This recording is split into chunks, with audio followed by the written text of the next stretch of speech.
새로운 법이 통과가 돼서 그 금액이 1,375만 원으로 바뀌었어요. 일주일에 7번이 채권 추심할 수 있는 한도로 정해져서 그 이상은 채권 추심을 못하게 됐어요. 이 새출발 기금이 바로 정부가 세금을 투입해서 만든 채무조정 제도예요.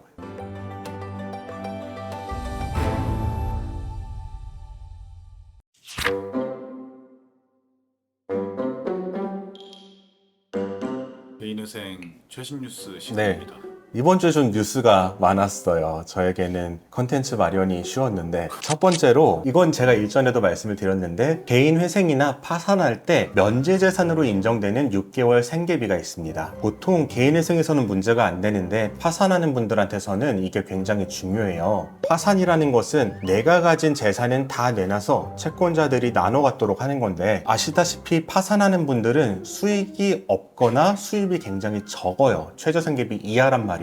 이 사람들의 모든 돈을 다 가져간다면은 이 사람들이 당장 생활하기가 어려워집니다. 이것을 방지하기 위해서 파산하는 사람들의 경우에는 6개월 생계비를 면제를 시켜주는데, 그 금액이 기존에는 정액제로 정해져 있었어요. 1,100만 원으로 정해져 있었습니다. 이것이 지난 6월에 새로운 법이 통과가 돼서 그 금액이 1,375만 원으로 바뀌었어요. 파산을 하는 분들 가운데서 만약에 내 예금이 한 1,200만 원 정도 있다, 이런 분들은 기존에는 그 중에 100만 원을 법원에 내서 채권자에게 갚아야 됐다면은 지금은 1,200만 원 다 통장에 가진 상태에서 파산 절차를 진행할 수 있게 되었다. 그리고 면책까지 받을 수 있게 되었다. 이런 점이 첫 번째 중요 뉴스고요. 그 다음 두 번째는 2024년 10월부터 개인 채무자 보호법이 시행이 돼요. 개인 채무자가 금융기관이나 대부업체로부터 불이익을 당하지 않게 하자는 취지로 말 그대로 개인 채무자를 보호하기 위한 법이기 때문에 우리나라에서 이렇게 보호를 법령에 내세운 법은 채무자보호법 말고는 없었고요. 그 중에서도 특별히 개인 채무자 보호를 위한 법률이니까 앞으로 어떻게 시행될지는 모르겠지만 주요 내용은 제가 한번 짚고 넘어가 드릴게요. 첫 번째로는 지금까지는 나도 모르는 사이에 금융기관의 채권이 양도돼서 대부업체가 나한테 추심을 오는 경우가 많았어요. 그런데 앞으로는 금융기관이 채권을 양도하기 전에 반드시 채무자에게 고지하도록 되어 있고요. 그 다음으로 지금은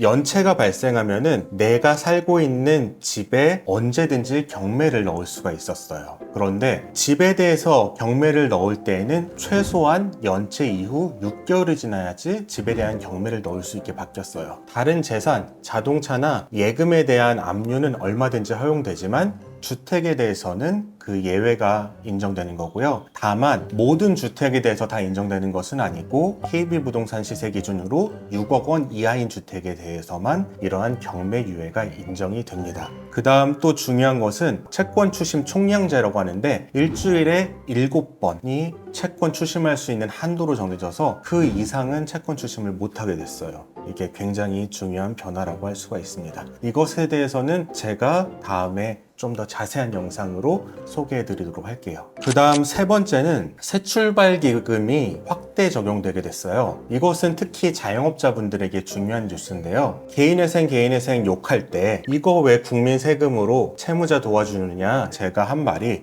이거 세금 한 푼도 안 들어갑니다, 1원도 안 들어갑니다 라고 말씀을 드렸는데, 이 새출발 기금이 바로 정부가 세금을 투입해서 만든 채무조정 제도예요. 이 제도는 2022년에 처음 시행이 됐고, 코로나 때 생계가 어려워진 자영업자들을 구제하기 위해서 만든 제도고요. 이 제도의 주요 요지는 가장 핵심적인 것, 채무자들이 많이 이용하는 것은 자영업자가 폐업을 하면서 새출발 기금을 이용을 하면은 캠코가, 그러니까 한국자산관리공사가 금융사로부터 이 채무자에 대한 채권을 사줍니다. 이때 국민 세금이 들어가는 거예요. 이것을 사주면은 캠코가 이것을 자산을 어떻게 처분하든지 아니면은 일부 금액이라도 채무자로부터 이제 받는 거죠. 매입형 채무조정이라고 하는데 2453명이 신청을 했고, 채무 원금으로는 1조 7천억 원 정도를 신청을 해서 평균적으로 원금의 70%를 감면받았다고 해요. 굉장히 많이 감면을 받은 거죠. 그리고 지금 이 캠코가 진행하는 새출발 기금의 예산이 부족하다라는 비판이 있었어요. 좀 예산이 필요하다. 한국은행도 그 그에 대한 의견서를 냈던 게 있고요.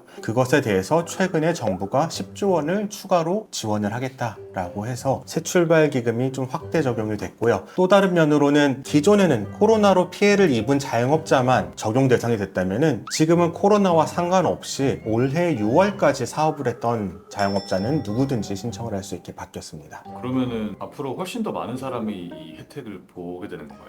더 많은 사람이 혜택을 볼 수 있게 되죠. 코로나 때 피해를 안 보는 업종들이 있잖아요. 방문이 필요 없는 업종들, 그런 업종 같은 경우에도 자영업자들의 어려움이 있었는데 이제는 그런 분들도 이 새출발기금을 이용할 수가 있게 되었어요. 그럼 이거 신청이 좀 많이 어려운가요? 신청을 하려면은 연체가 돼야 돼요. 3개월 연체가 돼야 돼서 이런 부분에 있어서 이 연체를 하기 전에 신청을 하면은 원금 탕감은 안 되고 이자만 좀 떨어질 수가 있습니다. 이러한 부분에서도 조금은 어려움이 있는 것 같고요. 저희 개인회생을 하시던 분들 중에 개인회생을 진행하시다가 새출발기금으로 가신 분들도 있어요. 새출발기금과 비교를 해봐도 개인회생이 더 나아서 개인회생을 하는 분들도 있어요. 이 부분은 짚고 넘어갈 부분이 충분히 있는데 새출발기금의 원금 탕감률이 70%다 해서 와 높다 이러는데요. 그분들의 상황을 한번 보면은 폐업하신 분이에요. 그런 분들 소득이 적기 때문에 개인회생 을 하더라도 아니면 파산을 하더라도 70% 이상 탕감받을 수 있는 분들이 대부분이에요. 단순히 탕감률 때문에 새출발기금으로 가는 거는 조금 어리석은 선택인 것 같고요. 새출발기금 가서도 상담을 받아보시고 그리고 개인회생과 관련해서도 상담을 받아보신 다음에 본인에게 더 유리한 거를 선택하시는 것이